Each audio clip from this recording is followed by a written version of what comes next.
بسم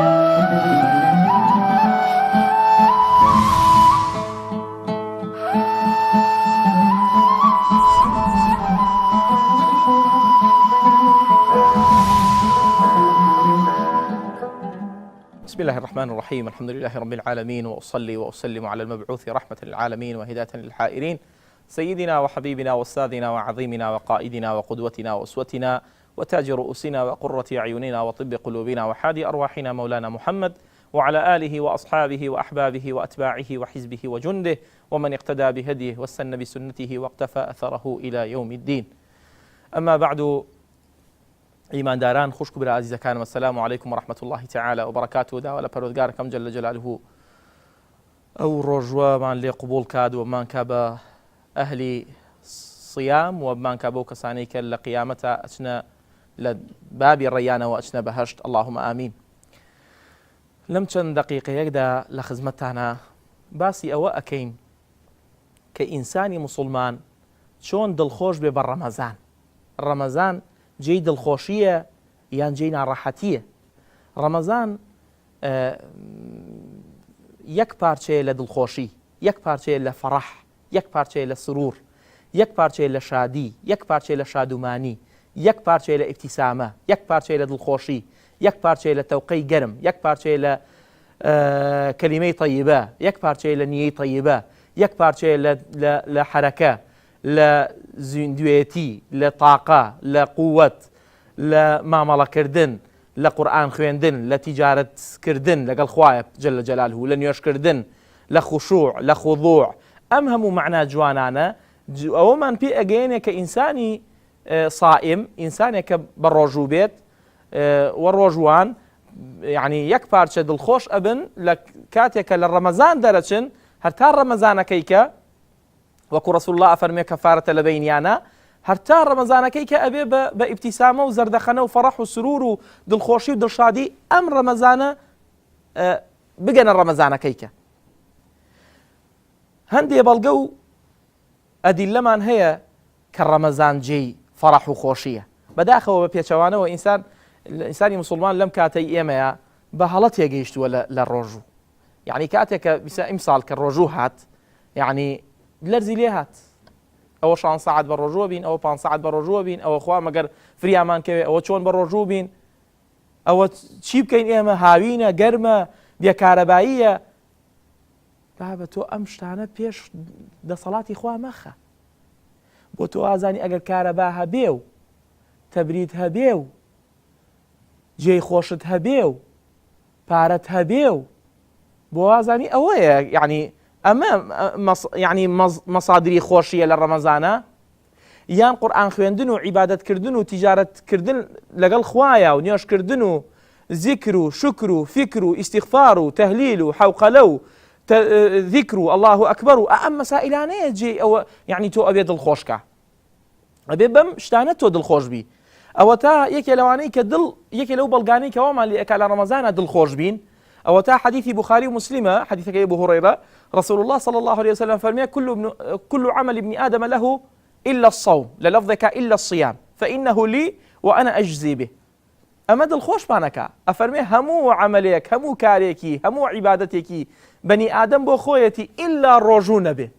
خوي فرودقال لم حديث قدسي أفرمي بو منه ومنج أزانم شون جزاي أدمه، كواتا جزاي صائم ديار نية. لحديث بخاري همانا خواي جورة هل نفسي سياقي أم حديثايا أفرميت همو عملك، همو كردارك، همو إيشك بحسنيك، همو شاكيك، والحسنة ب10 أمثالها، 10 كيش يبو حوصت، بلام أما حوصت يا بردا رمضان روجو حوصت يا برا، أي حوصتي شي حود كز دازانه بويا أما يك لو بلغاني كإنسان دلي بيه خوش به كإيشكي تو كاركي تو صومكي تو روجوكي تو بو خوايا بويا للروجو زانيان أفرمون الريايتياني حديثك هاتو بلام حديثك ضعيفة أفرمي ليس في الصوم الرياء، ليس في الصوم رياء، للرجوع رياء نية. أما حديثك ضعيفة وكو معنى راسته تو هرتا خود نلي من بروجوم كي زاني تو بروجوي كزنا زاني. فأما شي من بي أجيني وشي من بي أداة أو من بي أداة كإنسان دل خوش به بەم کارە مهمە بەم عیبادەتە پیرۆزە. یەکێ لەوانەیە کە دڵخۆشە بین پێی لە ڕەمەزانە ئەوەیە کە لەم مەدرسەی ڕەمەزانە فێری سەبرە بین، فێری تەحمل و ئارامیە بین لە ڕۆژەکانی اعتیادیە غەیری ڕەمەزان، شەعبان و ڕەجەب و ذیڵقیعدە و ئەمانە نییە، جومادی یەکەم و جومادی ئەم مانگانە یانزەکەیکەی ئەمە تۆ تەحمل ناکەی لەوانەیە 10 سەعات لەسەر یەک نان نەخۆی ئاو نەخۆیتەوە. لە ڕەمەزانە ئەم خوا ئەم سەبرە و پێ ئەبەخشێ. بۆیە لە حەدیثی ترمذیایە پێغەمبەر صلی الله عليه وسلم فەرمێ الصوم نصف الصبر، سەوم نیوەی سەبرە، تۆ بە ڕۆژوو بە نیو سەبری پێداوی خوا. ئەمە مهمە، سەبر بیکەی بە سەبر سەدە، بیکەی بە 250 50 لەگەڵ ڕۆژوایە. ئەمە فێری ئەمە لە قوتابخانەی ڕەمەزان فێری دەرسی سەبرە بین. ئەمە جێی دڵخۆشیە بەڕاستی، یعنی دڵخۆشمانەکە لە ڕەمەزانە کە ئینسان بزانێ فعلەن ئیسفادەیەکی کردووە. ئێمە کاتێ دڵخۆشە بین بە ئیسیفادە، هەچ کاتێ ئینسان کە ئیسیفادە ئەکا لە شتێک دڵخۆشە بێ.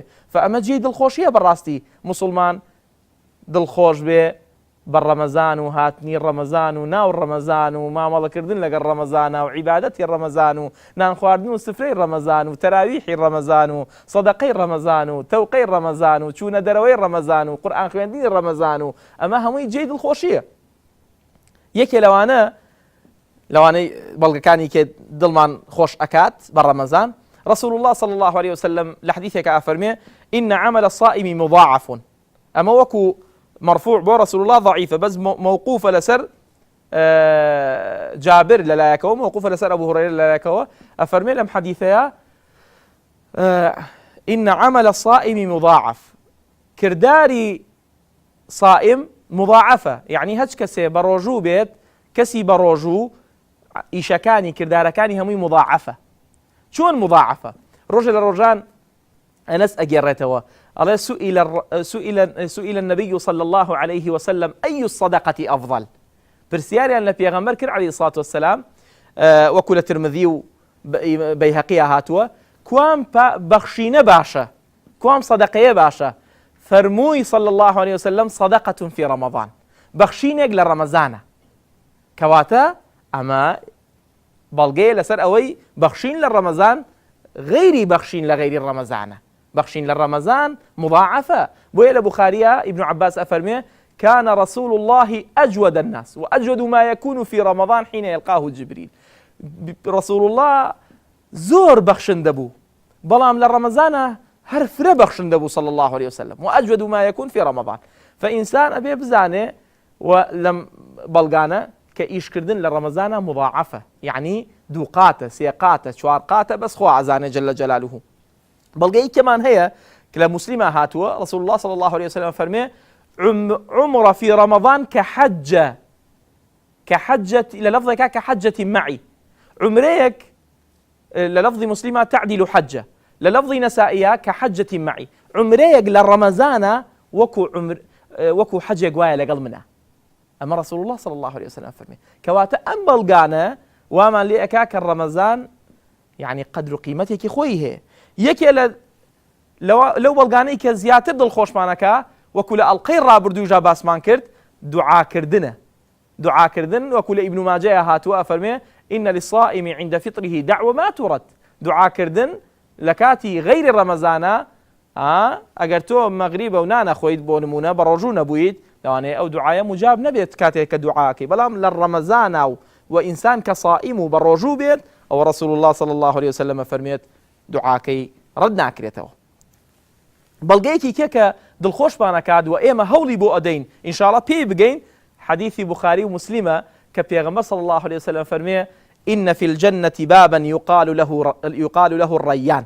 لبهشتا درقايك هي ناوي الريانة أفرمي يدخل منه الصائمون لا يدخل منه غيرهم. للفظي مسلمة أفرمي فإذا دخلوا أغلق. غيري صائم لو درقاو ناتشة بهشت أو درقا خاصة بو إنساني صائم بو إنساني كبرجوب بي ناوي دار الريانة ناوي باب الريانة. فأمد الخوش بانا كبراستي إنسان كتونا الرمضان حتما خوي تعالى أوي بقسمة أكات إن جاء أخيرا لخزمتنا رسول الله لبخاري ومسلم أفرمي للصائم فرحتان، فرحة عند فطره وفرحة عند لقاء ربه كواتا إنسان بروجو به فرحيه دڵخۆش ئەبێ بە دووشت کاتێککە ئیشکێنێ و کاتێکە لە بەردەم خوایە ئەچێتە حوزوری خوا لە قیامەتە ئەچێتە محکەمەی خوا محکەمەیە کە قازیەکە زانن کێ خەڵکینە قازیەکە ناوی ئەڵڵایە ئەو کەسە سائیمە کە ئەچێتە بەردەمی زۆر دڵخۆشە چونکە بە ڕۆژوو بووە چونکە ڕۆژووی گرتووە چونکە ئەهلی ڕەمەزان بووە چونکە ڕەمەزان شەحنی کردوتەوە مەشحون بووە بە ڕەمەزان جا هیوام وایە هەمومان دڵخۆش بین وما تقدموا لأنفسكم من خير تجدوه عند الله هو خيرا وأعظم أجرا فخواي تعالى قوتمان بداتي وطاقتمان پێ ببەخشێ و دڵمان خۆش کات و دڵخۆش بین بە ڕەمەزان بە ڕۆژوەکەمان بە قورئان خوێندنمان هەر تاڵقەی داهاتوو بەخواتان ئەسپێرم. والسلام عليكم ورحمة الله تعالى وبركاته.